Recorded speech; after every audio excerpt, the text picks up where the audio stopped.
scrambling to get ready. Why, I don't know. You would think I would have this figured out by now. It's not my first time. But hey, oh, hey. Hi. I'm so excited today for another chat round two.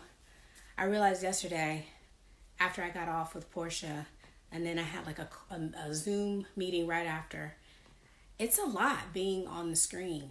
It's a lot. But I'm excited about today. So I'm going to bring in my guest, JoJo.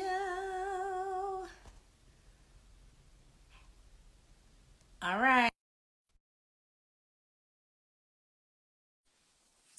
Connection.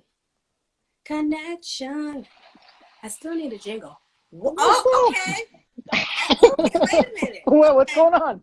So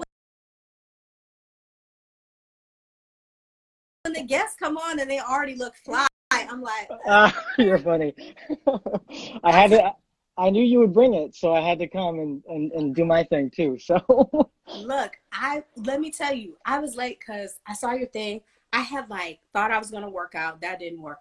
Trying to get my kid make the breakfast. Then I'm taking a shower. And then he's getting ready to go. I'm trying to help him brush his teeth, get out the door. Had to make a little something to drink.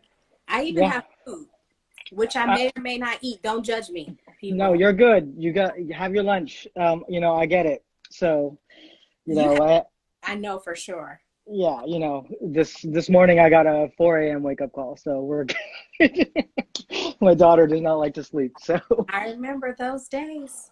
I remember. Yeah. It still happens though. I think occasionally ours will get up, and then I used to say, "No, you got to stay in your room." Right. Look, you get to a point you're so tired, you better come in the bed. Yeah. So I can sleep.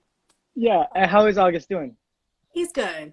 Good. He's good. Just not so much soccer these days? No, we took a break. Yeah. We're taking a break from soccer. We decided to kind of pivot a little and just focus more on other stuff.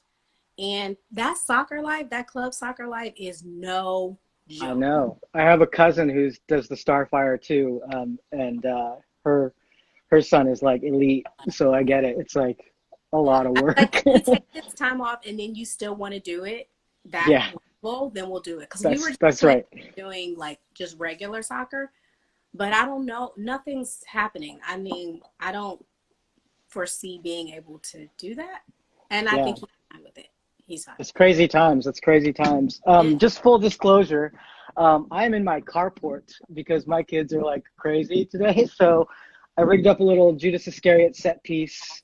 But let me show you my janky setup real quick. Let's see the setup. So this is brought to you by Nike, I guess, and it's sitting in the back of my car. So it's the best I could do. You have to be inventive. Why don't you tell everybody your name, your preferred pronouns, and what type of artist you are, just for people who may not know you? Sure. My name is Jose Abaoag. I also go by JoJo. The pronunciation of my last name is Abaoag in the old country. I grew up in Southern California, so we kind of anglicized it, so it's Abaoag. And I grew up mostly in Southern California, did some elementary school in Texas. My preferred pronouns are he, him, his, and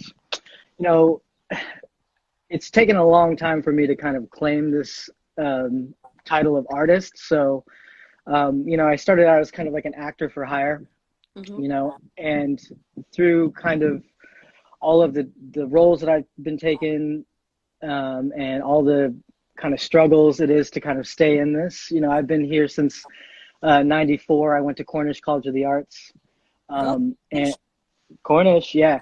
And, I'm happy to still be around. And through the parts that I've kind of been taken, I realized that I kind of sit in this little weird niche of being a person of color that's trained, but still kind of on a journey of trying to figure out where I fit, because theater is and the arts in general is pretty black and white, in terms of representation, and it's getting better.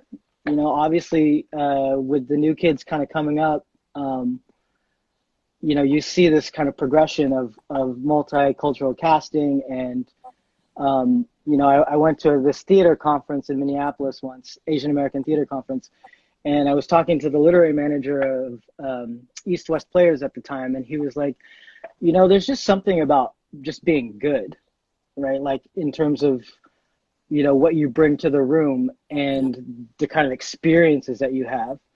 And, you know, I grew up in a predominantly affluent part of Southern California. We moved to Texas for first and second grade, and I had to deal with a lot of discrimination there. We mostly hung out with Arab Americans while we were there, and Vietnamese Americans. And then when we moved back to California, you know, we went to a really, really affluent suburb, and, you know, you could probably count the people of color in the arts program on your hand, and it was a public school. So, you know, I think my journey is about kind of coming to terms with how to kind of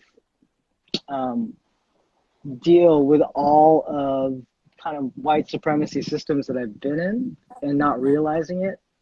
You know, Asian Americans, we kind of occupy this niche. You know, my parents were immigrants, and they were part of the third wave of immigration. So they were college educated, you know, yuppies, you know, pulled themselves up by their bootstraps, were very proud of their affluence, even flaunting it at times. And, you know, we were the model minority myth, and that has been used to kind of as an instrument of white supremacy to point to us and say, well, you know, how come the blacks and the Mexicans can't do this? And, you know, I have Republican people in my family, and they constantly point that out. So I think it's very interesting, and I'm glad you bring that up, because that's something that's not regularly talked about, this myth and how white supremacy, the system is set up to, you know, pit minority groups against each other, and also to try to, as you said, if you see one group excelling, well, then you should be able to do exactly what they do, you know.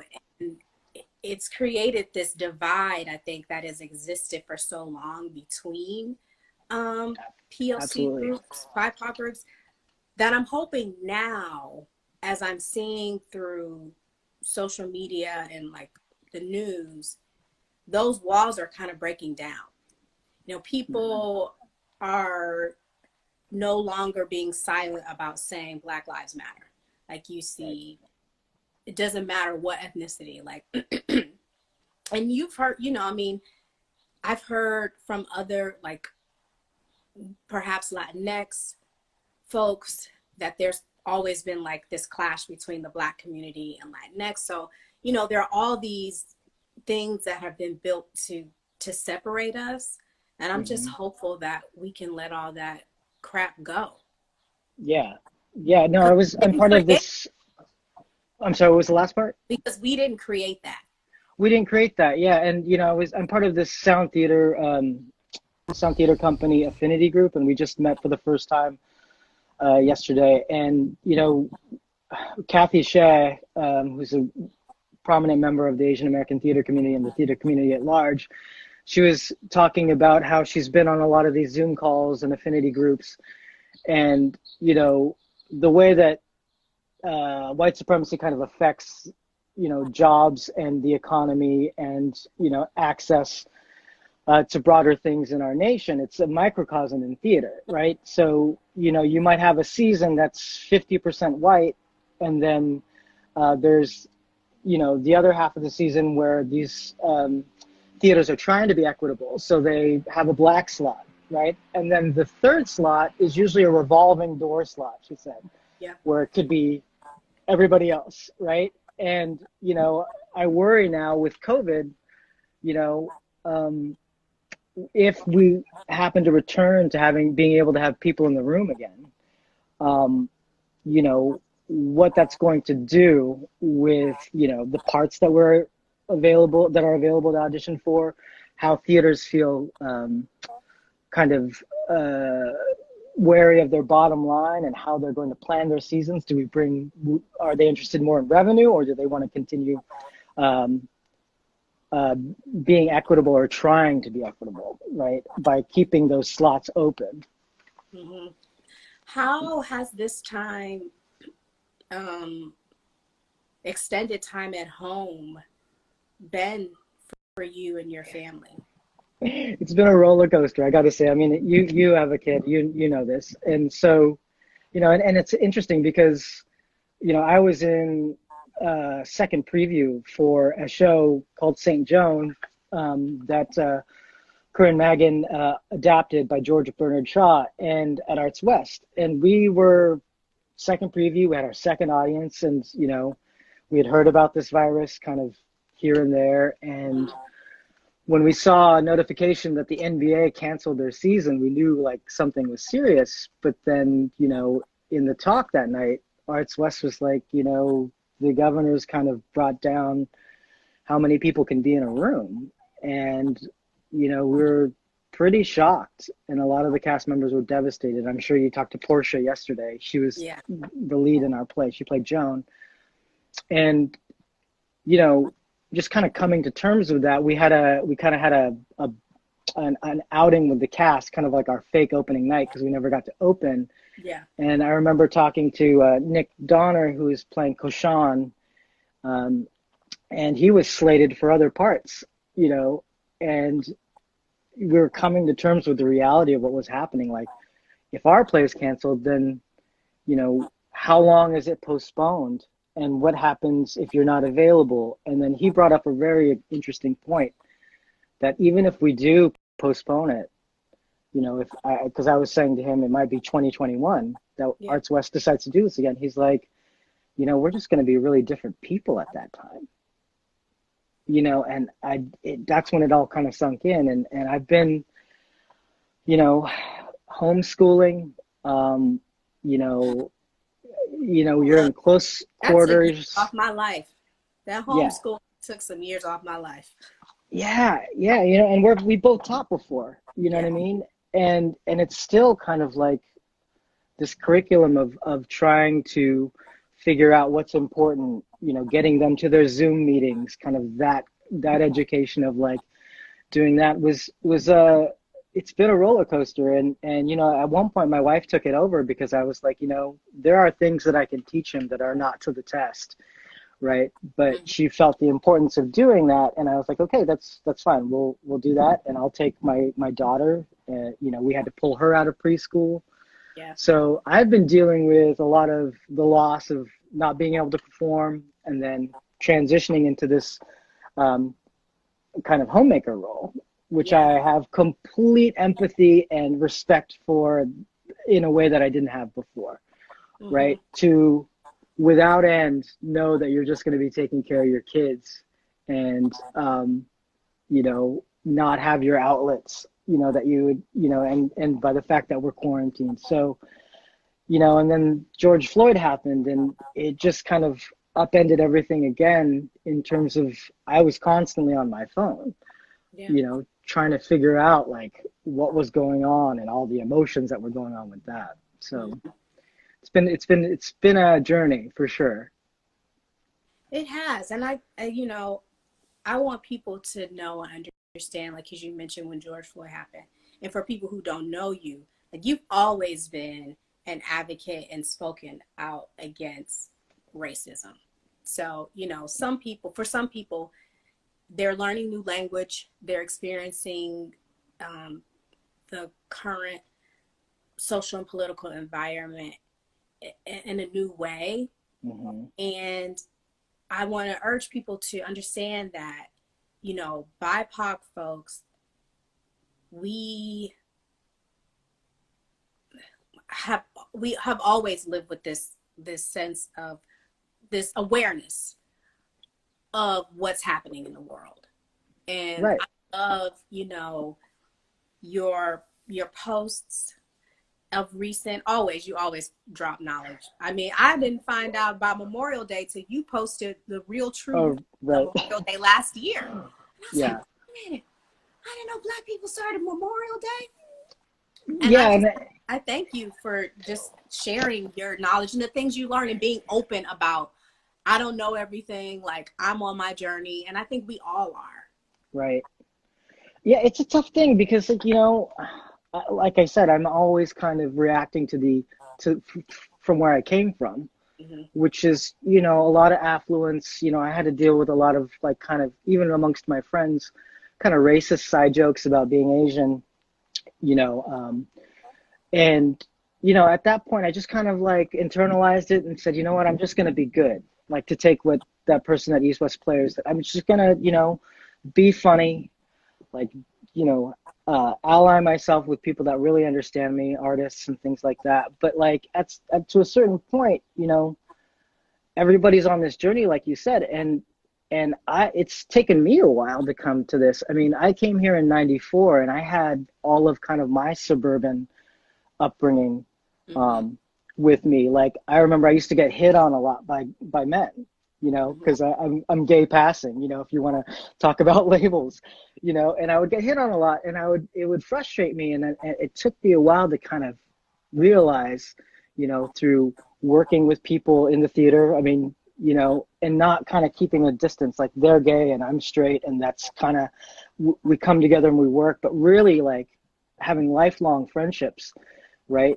And I think that is kind of the key, is like, once you encounter people that you relate to and you care about that happen to be these others, it really kind of changes your perspective. And my journey as an Asian American, even like kind of standing up for myself, I mean, I've been kind of in awe of this generation. The first time that kind of like I had to back up was, I saw Sarah Porkalab had this tattoo that said "fuck white supremacy" on it, and I was like, that's a little harsh, because again, my upbringing was so trained to think like, oh, you gotta just kind of pay to play, and you gotta, be nice and be in the room and be polite. And this next generation, they are really in tune to what their demands are and how they can show up in the world as artists, where I came up in a time where I was just happy to kind of be in the room, you go along with what they tell you, and we're supposed to be appreciative of anything we get. So, meanwhile, we're thankful for the crumbs, and we see the big piece of bread up there, but we're like, well, this is where I am. People like me, and that gets tired. It's done. I mean, there's no more room for that. I think we all we need to demand better. We have more self-respect for ourselves, and it becomes, you mentioned something like, you and then the other. I think once we develop those relationships, it doesn't become about the other, then it becomes us. Right. There's really no separation. There's differences, and I feel like, those are great. I mean, I wouldn't want everybody to be the same. Yeah. That's No, right. and it's tough because, like I said, I've been here since '94. I've been a professional since '99, and just the landscape of how it's changed in how theaters are offering more spaces for artists of color, but yet the way that they're offering it is sometimes, it leaves you still feeling like it's a concession, right? And now that there's language that it's a kind of a popular thing to have this be the norm, you see theaters struggling with their organizations and their donors that are predominantly white, trying to bring their audiences around. You know what I mean? When we were doing an Octoroon at Arts West, this is a play where I was in blackface and representing a slave and all these caricatures. I remember sitting there waiting to go on, and this white man flung open the doors, and he was like a lifelong Arts West person. He goes up to the box office windows, and he said, I don't have to hear this shit anymore. It's oppressive, and I don't think that this is a way to talk to people to get us to change. And I was like sitting there in blackface, like, it was like a really interesting moment, It is that, I think that audiences play a huge part in an experience, in a theatrical experience. And being a Seattle performer, whether you're an actor, a musician, visual artist, it's very unique when there are usually a sea of white faces in the audiences. And, trying to maintain, for me, sometimes you lose a little bit of your joy for why you do it when you don't see your community reflected in the audiences. Right. So, I think theaters not only need to do the internal work of the organization, but how can you help to educate the community, and bring them on board? So if you're programming a show, don't just invite them in, like really let them have a full experience about who the people in this show are, what the cultural experience of these characters are, so that when they come in, they're not just like, you see the old people, they're like, I didn't get that. Right. Like, well, of course, there's no context for them. The theaters aren't really responsible. And a lot of times theaters are kind of like, they're either like, they're on the ends of the extreme where it's like, if you don't like it, maybe this is not the theater for you anymore. And I feel like that, is not necessarily they're either pandering where like, again, they'll do the old dead white playwrights, right, in one half of the season, and then they'll do something really kind of strong and provocative in the other.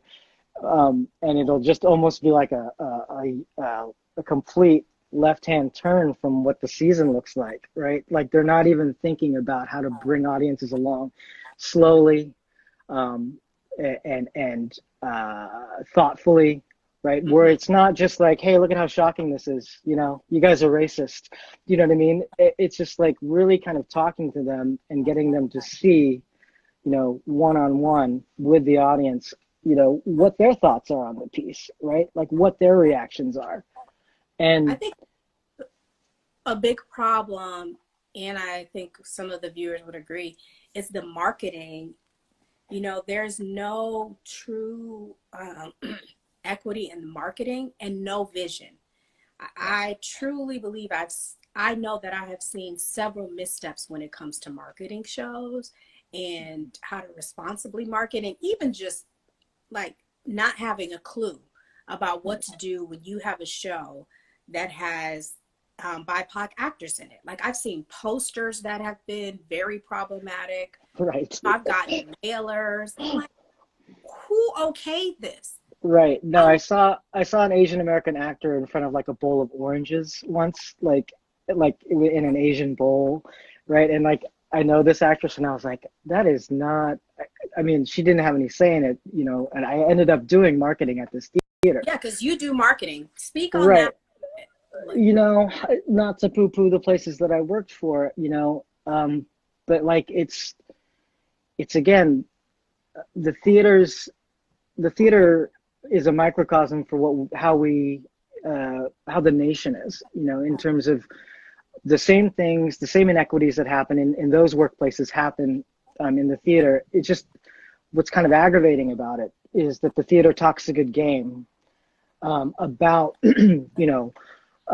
amplifying Black voices and being diverse and being a place of thought, where oftentimes the administrative side of that, you go in there and it's a lot of the same feelings that I would feel when I first started acting, where it's like, I'm the only person of color in this room, right? Mm-hmm.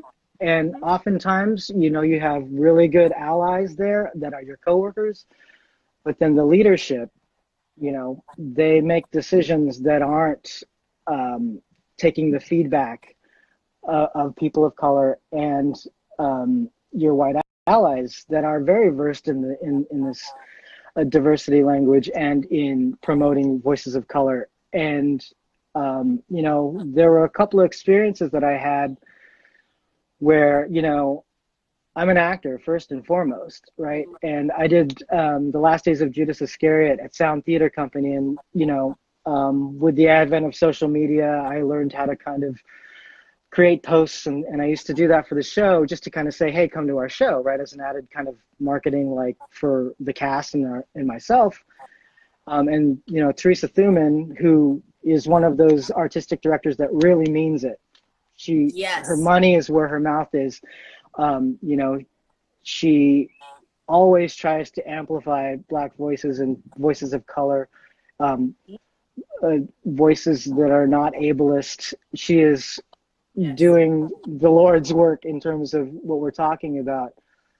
And she, you know, picked me out and she said, hey, you know, we'd really like you to do some kind of social media for us. And then I ended up being, you know, a PR manager for them. And, you know, that was a learning experience, just learning the craft of it. And that propelled me into other organizations and organizations that I had been an artist at and was like, loved them as theaters, right? Like, you know, they treated us, you know, completely like professionals, you know, all of our props and the language when we were in the rehearsal room, just like really kind of supporting us. But then when I got into the admin side, you know, I'm still kind of new at this. I'm looking for professional development, and instead I'm kind of smack dab facing the walls of kind of white supremacy and how that filters into these arts organizations where, you know, they have white donors, they have they don't have a lot of they're not nonprofits, so they don't have a lot of resources to teach. They don't have a lot of time. They're in these they're trying to market and make their season successful, that they don't often pivot and kind of take the person of color that isn't necessarily trained or versed in the job that they're in and groom them, right? And so what I would often act out, right? Like sitting there trying to do things to market in a way that I thought was, you know, the only way I knew how, because I wasn't getting a lot of direction, or if I was, it was kind of contrary to what I thought needed to be done. But then I'm kind of in this like, you know, employee manager position, like conflict, right? And it's really difficult when you're not necessarily experiencing what you're doing, but you're trying to kind of push the organization forward in the best ways that you know how. And that's happened at 2 major theaters in this town. And, you know, in my particular position, you know, I came on kind of recommended because of, you know, my social media work or work that I had done at the theater previous, kind of selling myself as being here since '99 and like kind of knowing actors and their individual journeys, actors of color, and kind of the landscape and how it's changed. And then getting into these organizations and kind of running smack dab again into, well, you know, that's not kind of how we do things, or, well, we don't have the bandwidth for that. And, you know, trying to kind of muscle my way into there and just basically being deflated and saying, you know what, okay, we'll just do it your way because that's what you do. And, you know, eventually a new manager would get hired on, a new marketing director, and then I would inevitably get laid off from that position because of, you know, friction or, you know, they wanted to take it a different direction, and I was deemed kind of non-essential at that point as a PR person or a social media person. And you're just sitting there, it's like, there's like 5 people of color here, and like you're getting rid of me. Like it's interesting. And again, you know, it makes me so mad because I know who you're talking about. We won't name you, but it makes me so mad because you see how these institutions are failing. Right. Specifically, one of the ones you worked at, how they're failing. There's no true alliance or relationship with BIPOC audiences or artists for that matter. Right. And the way forward, you have to lift somebody up. Yeah. And I it's such a tragedy that when you hire people into positions, expecting them to do a job that they were never, no one ever said like, oh, you know what, JoJo, I'm going to pay for you to take these professional development marketing classes. They're not doing that. They're not understanding that there are other obstacles that sometimes prevent non-white people from being able to get the training that they need, which doesn't mean you can't do the job. You're more than capable to do the job. If they would have shut up and just let you do it, might have been something great.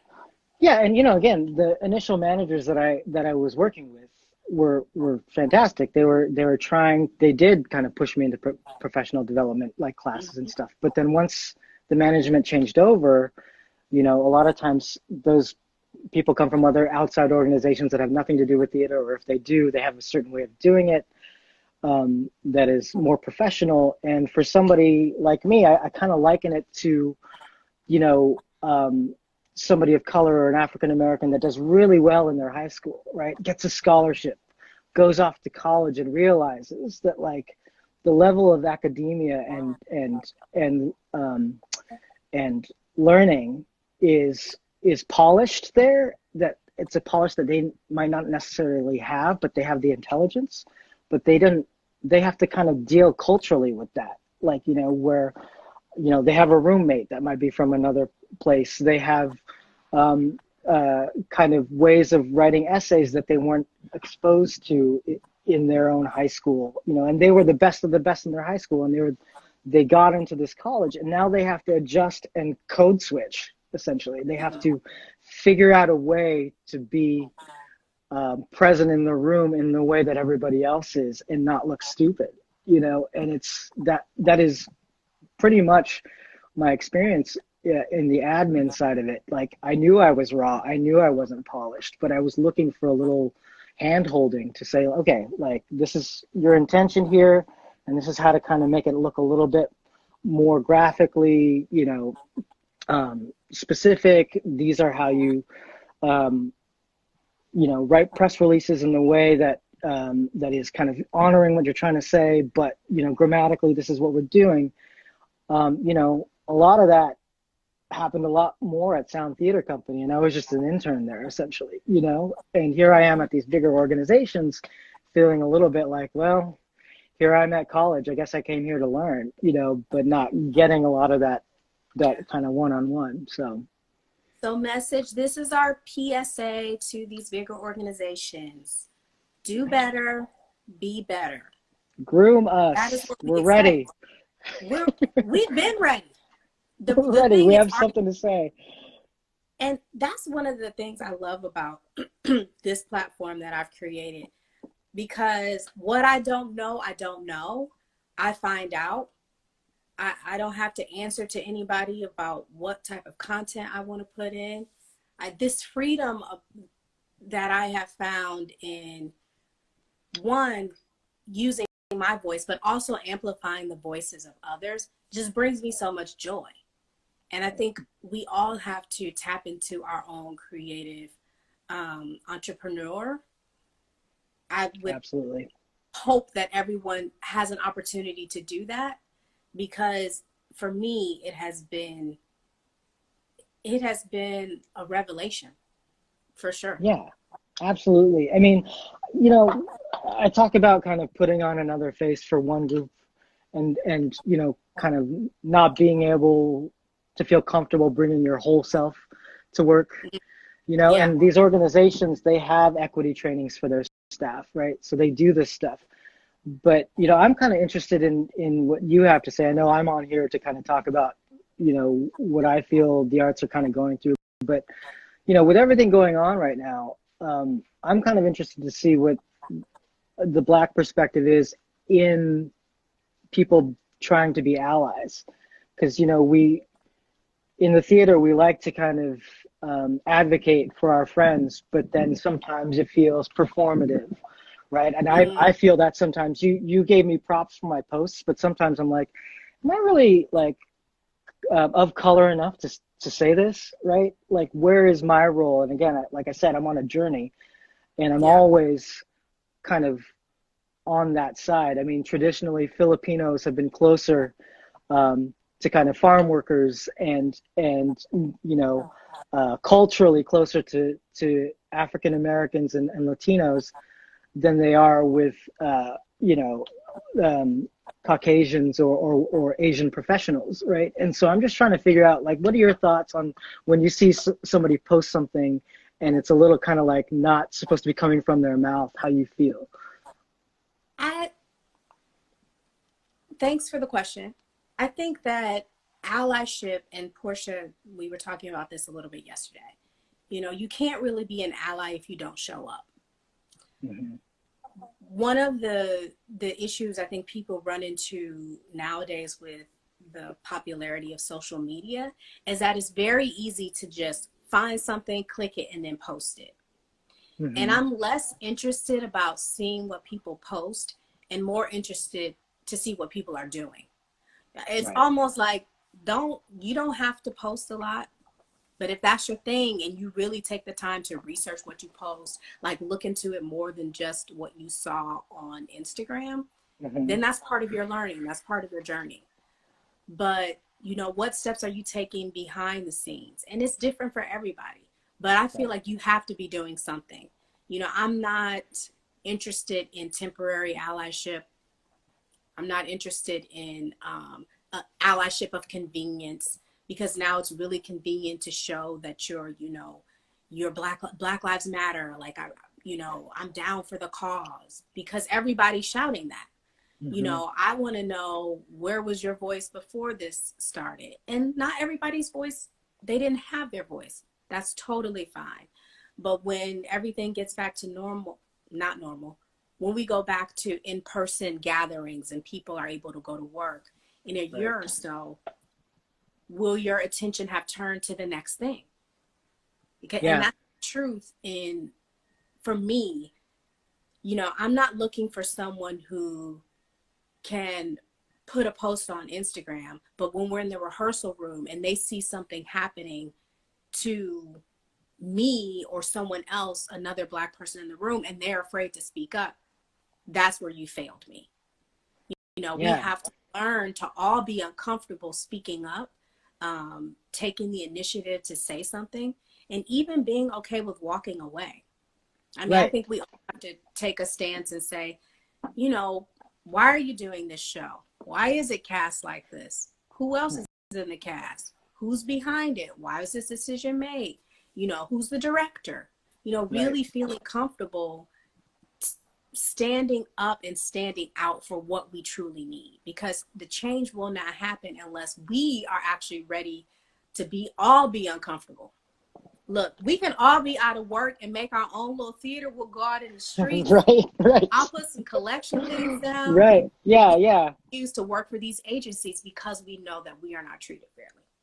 You know, I'm kind of interested to see, because like with COVID, Mm-hmm. you know, these bigger theaters that were able to get, you know, their donors and subscribers in, you know, and you know, God bless them. We need that kind of patronage, but you know, they're no longer able to do that either, right? So the smaller theater companies and like the individual artists are kind of turning to online. But you know, even if we were to return, like, you know, just like with defund police, we don't want to kind of go back to the way things were necessarily, right? And We're so not. we're not, right? And so what do we do in the interim? How do we kind of harness that power? I mean, um, there was a choreographer in this affinity group yesterday. She brought up this point of like, you know, what if we defund theater, you know, as a kind of concept of like, you know, let's take your money and your kind of resources and actually add and filter them down into the communities and artists that you've been saying that you've been here to protect and serve, you know, if you will, right? And you know, because right now COVID is the evener, right? Like they can't do shows either, and so now is the time to kind of bring ideas and, if you will, demands, right? There's that We See You White American Theater group putting forth a set of demands, and it's difficult though, because we're still kind of reacting to the fact that they do have the power, and it still feels like, you know, we're waiting to see what they do. And I'm trying to figure out ways where we flip it, where we do it and they have to come along, right? Well, I've been meeting with several groups. I've had met with some Black theater artists in Seattle, and we had a meeting and we talked, and we actually were able to come up with, if you want to call, like a list of demands, and was passed on to white leadership here in Seattle, and also in talks with people about how do we create as a collective and create on our own terms without being beholden to PWIs, primarily white institutions. And I think it's an opportunity for everybody in this community to demand that the kind of art we want to be produced be produced. And I'm all for defunding theaters. Look, I want to see a ledger of who your donors are, and I want to know what their background is, you know, because it's time to like air it all out. Yeah, no, I mean, yeah, you can no longer say, oh, well, X, Y, and Z is going to give me, you know, $30,000 or $40,000.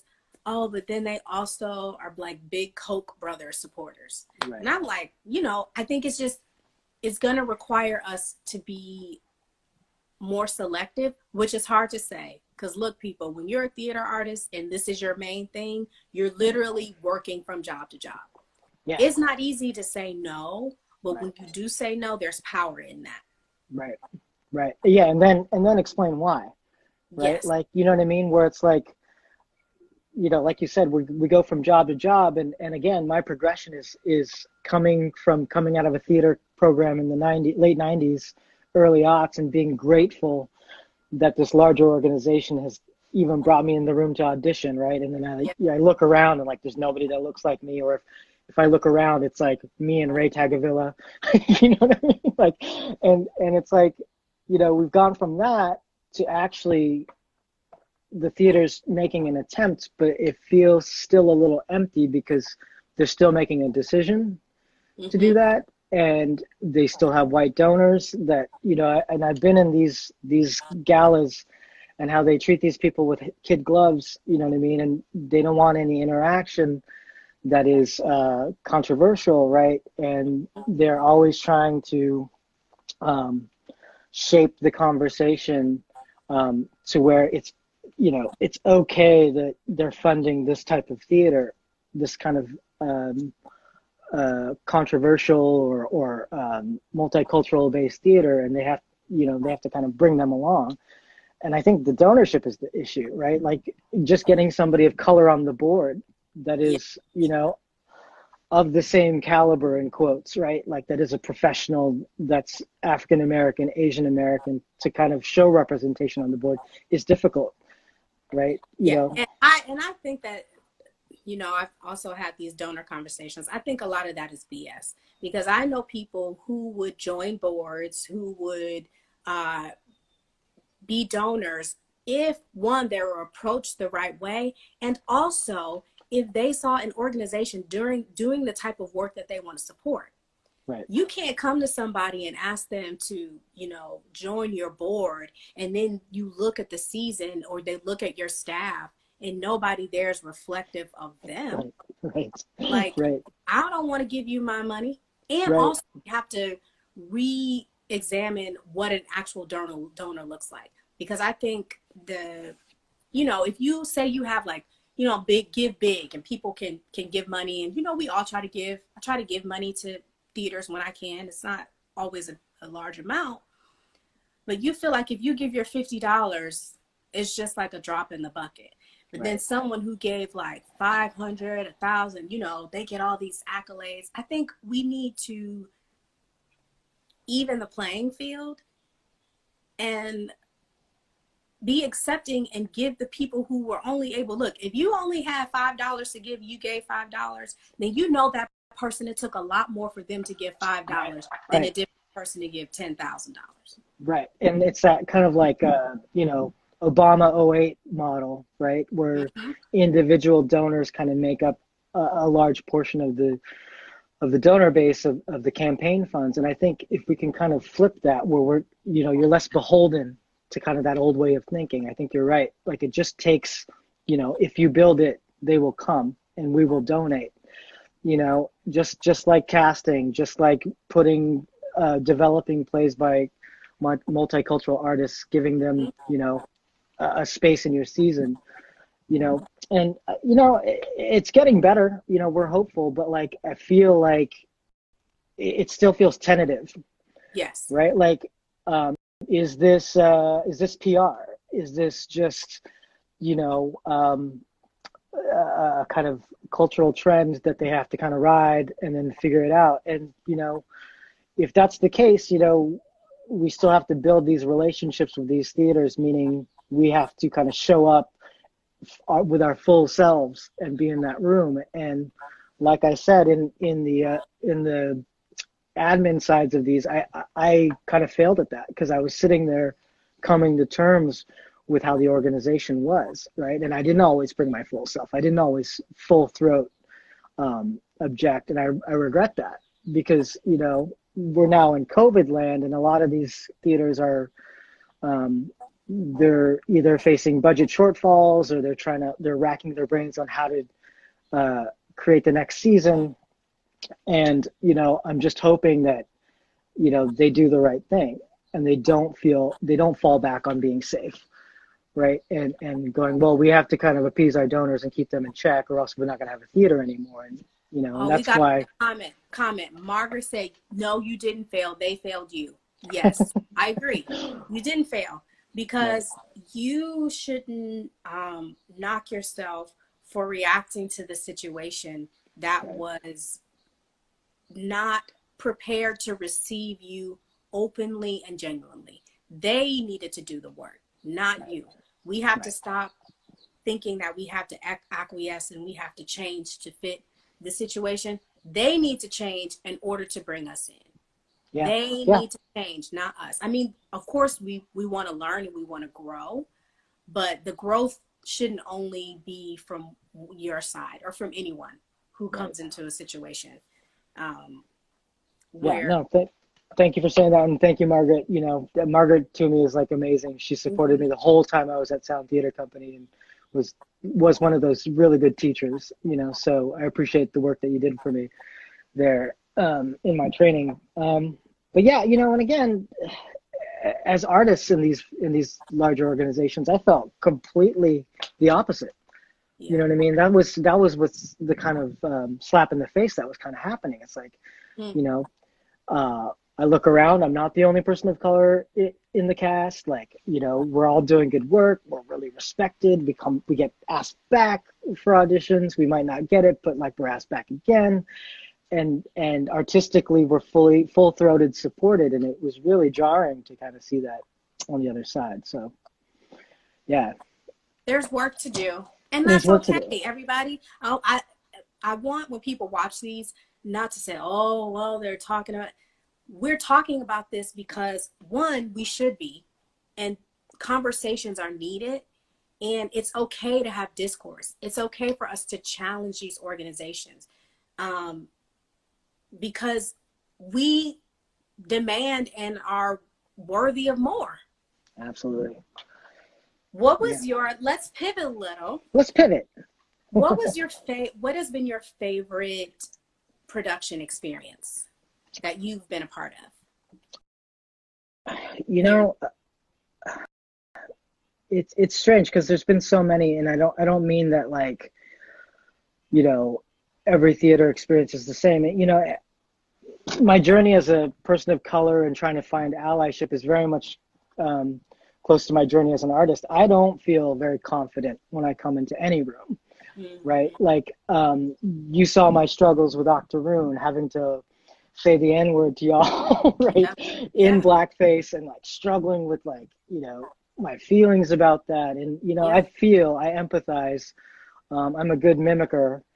I do my work, but I do get in my own way still, right?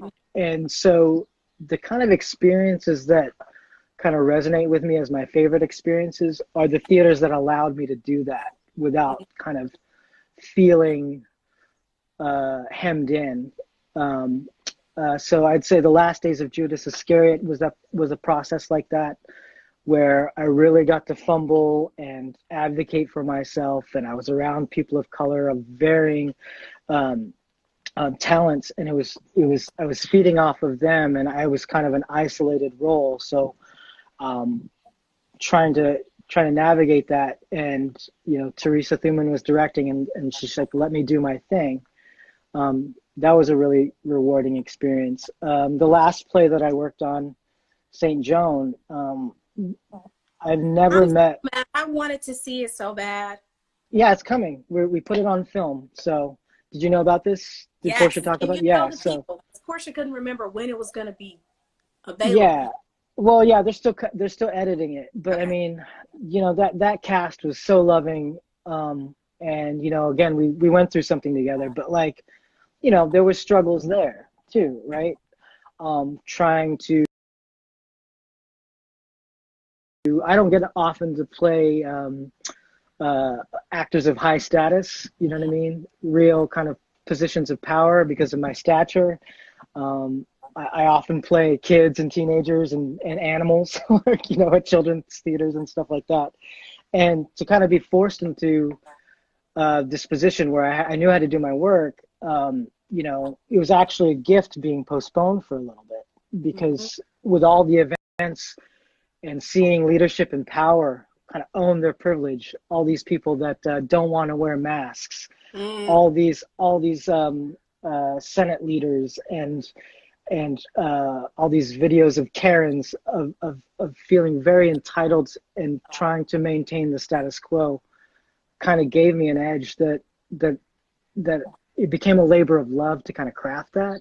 Yeah. Like to play the villain in a little way, to understand him a little bit better. And so I really appreciate that time to do that. And, Octoroon was a phenomenal experience because I overcame a lot of that anxiety that I often have when I'm performing. Just from the audition, was really interesting. They're like, go rehearse with the people with your group that you're going to audition with. And I look around and it's all black faces. And I was like sitting there again in that kind of middle area that Asian Americans often occupy, where it's like, I'm not white and I'm not black, but I'm here. I am being forced to play a black slave. I want the part. I know I can do it, but here I am trying to kind of come to terms with where I fit racially in this group. Do I have permission, right, to say the N-word full-throated in a Louis Armstrong or pickaninny voice to your faces, right? And that carried. I think that's where theaters need to make sure moving forward that the rooms are safe and set up, and that there's someone in there besides the artist who is responsible for being an advocate when their culturally sensitive material is happening, because you cannot leave it up to the cast to be the ones to always have to vocalize when something isn't quite right, or maybe let's take a little time with this. Like, these are things that I think that they say, oh, well, they took the job, so they must just be okay with doing this, that we have to let that go. Yeah, absolutely. We are changed. We will be changed when this is over. Nick Donner was right. Like, you learned just through what's happening in the world how that influenced your interpretation of your character. Yeah. I mean, by the time we get back to it, who knows? Yeah, I mean, we're all going to be different. I mean, they say you never step in the same river twice, and this river is like turbulent and flowing right now. And I feel very connected. I've been having these weekly Zoom meetings with alumni from Cornish, right? And to see people on their journey, some of them are artists still, some of them are not. But that just kind of connection has led me, and again, oftentimes I'm the only person of color on that meeting, right? And I've butted heads with friends of mine, lifelong friends, and kind of questioning their kind of all life matters, sometimes their ignorance to, oh, you have trouble getting parts, you know what I mean? You've had to actually deal with some discrimination and kind of, again, shouldering that work for them a little bit, and Mm. then having one-on-one conversations in private where like we go over it, you know Yeah. what I mean? And pointing to specific moments to where, you know, there was a time where you actually kind of did that stuff to me, and I had to like, you know, kind of suck it up because I was your friend, right? And I want to point that out, because it's important that Yes, we it keep this is. friendship, you know? It's important that people, if they have someone who's willing to call them in and say, hey, look, these are the behaviors that you've done and this is what I've witnessed. If you know, someone is important to you and you want them in your life, then you do that. There are still so many people who are so resistant to opening their eyes. They're so comfortable in their complacency and their ignorance that those people, they can stay. I'm sorry. Not everybody's going to come along on the ride. Not Right. everybody's on the ride. And if you're still stuck and you're questioning, you know, what's happening, or whether racism really exists, or if there's discrimination, then I think maybe this party is not for you. And you Yeah. can. Okay, Yeah. we're almost done. I got some round robin questions. I like to Oh do no. Okay, let's do it. at the end. Okay. All How right. many pairs of sneakers do you have? If you don't know this, JoJo is a sneakerhead. I am wearing my Jordan 1s, fresh out the box, fire. Where do you order your Jordans from? I've never owned Um, GOAT, greatest of all time. Um, Go to them. Also, StockX. They have an index of how this sneaker's price is trending. Okay, text me these links. I will, Okay. but How I many have pairs? about 100 pairs of shoes. And I talk a lot of shit about Imelda Marcos because she's a, you know, dictator's wife. 100 pair of shoes? But some of that shit's true right here. So yeah, so it's a guilty pleasure, but you know, you got to do it. Okay. Popcorn or chips? Chips. I have kids, and so if the Chips. if they get Okay. lodged in there, it's not good. Shoes So shoes on in the house or shoes off? it's so hard because I have 100 pairs. So me, shoes on, but my wife is like shoes off. So I have to kind of sneak around sometimes. Like, okay, no, I'm on my way out. It's cool. Like, because I don't want to have to lace up the J's again, right? So we're not Coffee or tea? coffee, definitely, You drink definitely. a lot of coffee. I I know do. about you. Okay. Film or theater? Uh, Theater. All You right. gotta get in somebody's face. Okay. Winter or summer? Summer. You know, I live in the wrong place, but I'm from Southern California, and you know, the minute I can get to the beach, even though it's not really a beach here, I do it. So I feel you. I'm still waiting for summer. I feel like we haven't had real summer yet here. yeah. Okay. Well, we're getting our countdown. I just want to say thank you for agreeing to come on. This live video will be available on Northwest Artists Streaming, NASH Streaming Hub. So Thank the you. video will be there, and there's closed captions too. All right. Thank you for having me. I respect you. I love what you're trying to do. You look great. You're a great mom. Thank you. So I appreciate you. I mean, the amount of mileage that you put on to drive to come to do these shows and still be a mom and still show up for him and show up in the way that you do in the rehearsal room and in performance, it's phenomenal. So I just want to thank you. I feel very honored to be talking with you. So thanks for having Look, me y'all on. gonna make me cry. You're the truth, Thank you Deidre. so much. One day I'll have like a theme song, and then like we'll play it at the end, and we can like dance out. That's right. You know, dance That's out right. and stand. We're like, this is guys. We're dancing to the non-existent theme music.